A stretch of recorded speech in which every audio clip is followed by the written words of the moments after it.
Video के बारे में बताया गया था कि शक्ति प्रेषण है क्या चीज़। शक्ति प्रेषण का मतलब होता है पावर ट्रांसमिशन, इंग्लिश में इसको बोलते हैं पावर ट्रांसमिशन। तो पावर ट्रांसमिशन का मतलब ऐसे ही समझ में आ रहा है कि पावर को एक जगह से दूसरी जगह पे ट्रांसफर करना है, पावर ट्रांसमिशन कहलाता है, शक्ति प्रेषण कहलाता है। जैसे बेल्ट और पुल्ली के माध्यम से, ठीक है ना। तो बेल्ट और पुल्ली के माध्यम से हम क्या करते हैं कि मोटर की शक्ति को जो है शाफ्ट की शक्ति पे क्या करते हैं, पारेषण करते हैं। इसी को शक्ति पारेषण या पावर ट्रांसमिशन कहते हैं। अब आज ये पढ़ेंगे कि बहुल बेल्ट चलित शक्ति प्रेषण क्या होता है। यानी कि एक शाफ्ट में एक से अधिक पुल्ली लगी हो और उसपे एक मोटर से चलाना है, तो बहुल बेल्ट मतलब एक से अधिक बेल्ट लगे हैं उसमें, तो उसको बहुल बेल्ट बोलते हैं। तो उसमें शक्ति पारेषण कैसे करेंगे उसके बारे में हम पढ़ेंगे। तो यह एक डायग्राम है जिसमें एक पुल्ली, दो पुल्ली, तीन पुल्ली, चार पुल्ली लगी हुई है, ठीक है। इन चारों पुल्ली में दो बेल्ट चढ़े हुए हैं, ठीक है। तो इनके मध्य शक्ति पारेषण कैसे होगा। तो मान लीजिए यन ए प्रथम चलित पुल्ली के मध्य आरपीएम है इसका, और एन ई अंतिम पुल्ली, तो अंतिम पुल्ली के मध्य आरपीएम है। I1 प्रथम चालक एवं चलित के मध्य ट्रांसमिशन रेशो है, चालक और चलित, ठीक है। और I2 चालक और चलित यानी द्वितीय चालक और चलित के मध्य ट्रांसमिशन रेशो है, और I परिणामी ट्रांसमिशन रेशो है। तो अब क्या करते हैं कि व्यक्तिगत ट्रांसमिशन, अब इससे निकालेंगे कि व्यक्तिगत ट्रांसमिशन क्या होगा। तो बहुल बेल्ट चलित ट्रांसमिशन में से एक चालक एवं एक चालक और एक चलित पुल्ली होती है।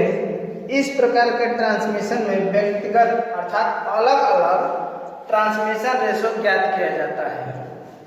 जहाँ पे बहुल बेल्ट चलित शक्ति प्रेषण का काम होता होगा वहाँ पे अलग अलग जो है ट्रांसमिशन रेशो हम क्या करेंगे, ज्ञात करेंगे।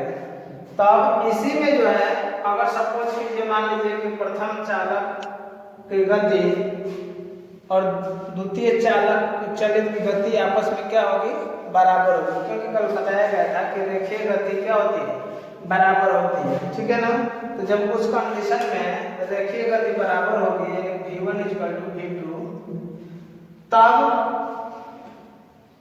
पाई D1 N1 = पाई D2 N2। ये कल बताया गया था कि आपस में क्या होंगे, बराबर होंगे। तो पाई से पाई कट जाएगा, तो N1 बटा में N2 = D2 बटा में D1।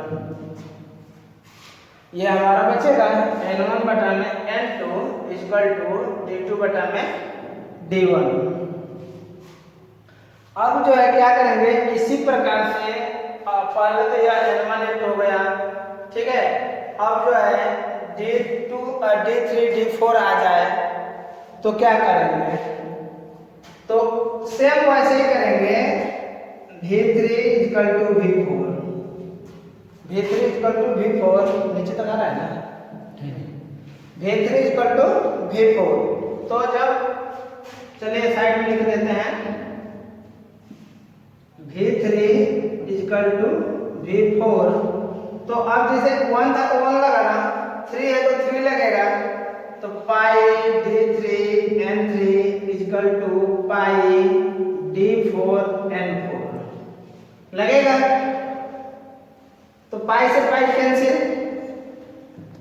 तो N3 बटा में N4 = D4 बटा में D3। तिरछा तिरछी करेंगे तो ये संबंध मिलेगा, संबंध 1 और संबंध नंबर 2।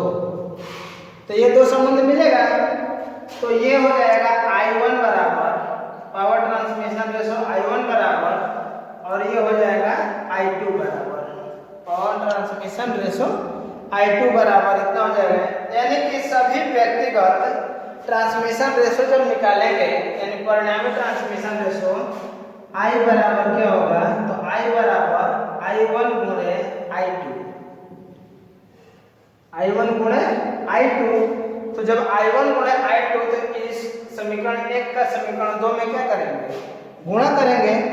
तो समीकरण 1 का समीकरण 2 में गुणा करेंगे तो क्या हो जाएगा, N1 बटा में N2 गुणे N3 बटा में N4 बराबर D2 बटा में D1 गुणे D4 बटा में D3।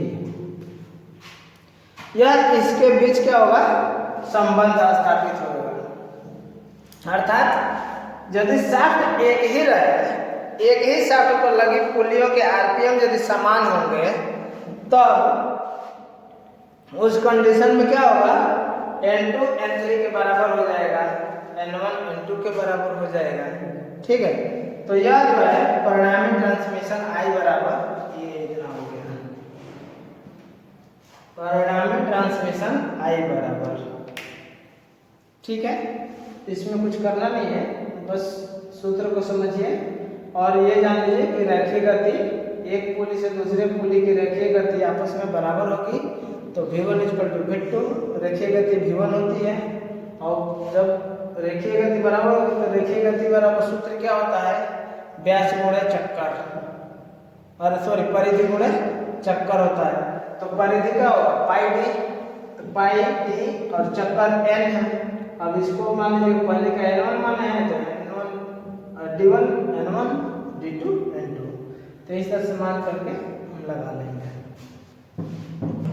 ठीक है, अब तक तो हम पुल्ली के बारे में पढ़ रहे थे, अब पढ़ेंगे गियर ड्राइव के द्वारा ट्रांसमिशन, यानी कि गियर के द्वारा हम ट्रांसमिशन कैसे करेंगे। ठीक है, तो मान लीजिए कि ये एक गियर है और एक ये गियर है। सपोज कीजिए कि यहाँ पे दांते बने हुए हैं नो और यहाँ पे दांते बने हुए हैं। ठीक है, मान लीजिए यहाँ पे ये गियर बना हुआ है, सपोज कीजिए इसके दांते हैं और एक दूसरा गियर यहाँ पे है, इसके सपोज कीजिए इस तरह से दांते बने हुए हैं। तो गियर जब एक दूसरे से जुड़ करके चलेंगे तभी तो गति पर शक्ति पारेषण करेंगे। तो ये दो गियर हैं, मान लीजिए कि पहला वाला गियर और दूसरे वाला गियर, इसका पिच PD होगा PD1, इसका PD2। PD क्या है, पिच व्यास है। ठीक है, अब इसमें दांतों की संख्या Z है, माना Z दांतों की संख्या है, N आरपीएम है और I ट्रांसमिशन रेशो है। दोनों केंद्रों के बीच की दूरी A है, यह केंद्रों के बीच की दूरी A, PD पिच व्यास है और V रैखिक गति है। अब इसमें आता है कि सरल गियर ट्रेन क्या होती है। ठीक है ना, सरल गियर ट्रेन, सरल गियर ट्रेन। तो सरल गियर ट्रेन का मतलब यह होता है कि जहां एक ही चालक एवं चलित गियर, एक ही चालक एवं चलित गियर उपयोग में लिया जा रहा है। एक ही चालक एवं चलित, यानी वही चालक है और वही चलित गियर जो है उपयोग में लिया जा रहा है, सरल गियर ट्रेन कहलाता है। अब सरल गियर ट्रेन में PD और N के मध्य संबंध क्या होगा, PD तथा N के बीच, तो PD क्या है, पिच व्यास है और N क्या है, आरपीएम है, और पिच व्यास के बीच में संबंध क्या होंगे, तो एक दूसरे से मैच गियर की रेखीय गति समान होगी। ठीक है ना, जब ये गति करेगा इसकी ये भी गति करेगा तो इन दोनों की रेखीय गति आपस में क्या होगी, समान होगी, यानी कि V1 = V2। रेखीय गति जब समान होगी तो V1 इक्वल टू V2, तो V1 बराबर क्या होगा, परिधि गुणे चक्कर, परिधि गुणे चक्कर। तो परिधि क्या होगी, पाई, पिच व्यास कितना है, पाई गुणे व्यास, व्यास कितना है PD, तो PD1 गुणे N1 बराबर पाई PD2 गुणे N2। तो इस कंडीशन में पाई से पाई कैंसिल, तो PD1 गुणे N1 बराबर PD2 गुणे N2। ये हमारा जो है पावर ट्रांसमिशन का रैखिक गति हो गया। ठीक है, अब Z में और N में संबंध पूछेगा। यह संबंध किसमें निकला, पिच व्यास और आरपीएम चक्कर के मध्य में। अब पूछ रहा है कि दांतों की संख्या और चक्कर के मध्य क्या संबंध है, इन दोनों के बीच दांतों की संख्या और चक्कर के मध्य में क्या संबंध है। तो गियर का पिच व्यास क्या होता है, तो गियर का पिच व्यास बराबर दांतों की संख्या गुणे मॉड्यूल। गियर का पिच व्यास सूत्र लिख लीजिए, ये सूत्र है गियर का पिच व्यास बराबर, पिच व्यास बराबर सूत्र होता है गियर में दांतों की संख्या, गियर में दांतों की संख्या, दांतों की संख्या गुणे मॉड्यूल। ठीक है ना, तो गियर में दांतों की संख्या गुणे मॉड्यूल होता है। अब तो गियर में दांतों की संख्या क्या है, Z है, Z गुणे मॉड्यूल, मॉड्यूल को मान M से प्रदर्शित करते हैं। ठीक है, तो यह हो गया Z गुणे M। तो अब गियर का व्यास क्या हो गया, Z गुणे M, तो रेखीय गति फिर दोनों की बराबर होगी, तो V1 इक्वल टू V2। और इस कंडीशन में गियर का पिच व्यास इतना है, तो V1 क्या होगा, परिधि गुणे चक्कर, तो परिधि यानी कि पाई और D व्यास कितना है ZM।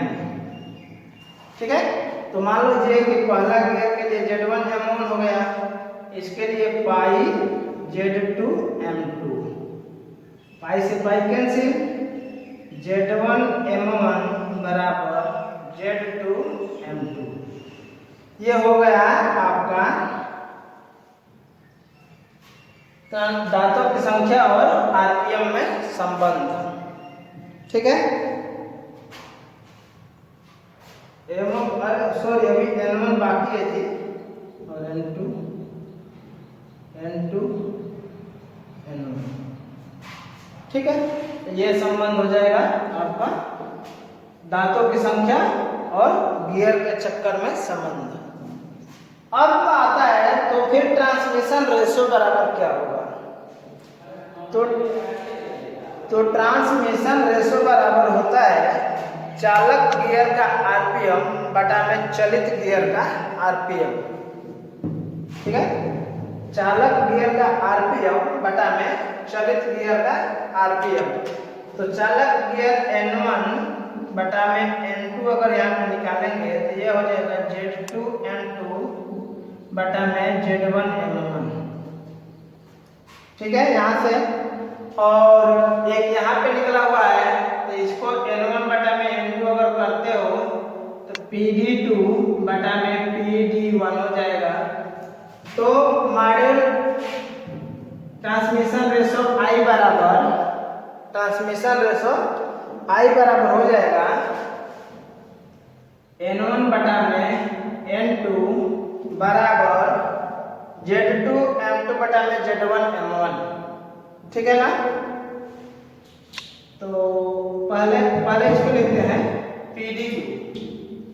PD2 बटा में PD1 equal to Z2 M2 बटा में Z1 M1। ये हो जाएगा आपका मॉड ट्रांसमिशन रेशो I बराबर। तो इस तरह से हम सवाल इसमें अगर जो भी आएगा उसको क्या करेंगे, सॉल्व कर लेंगे।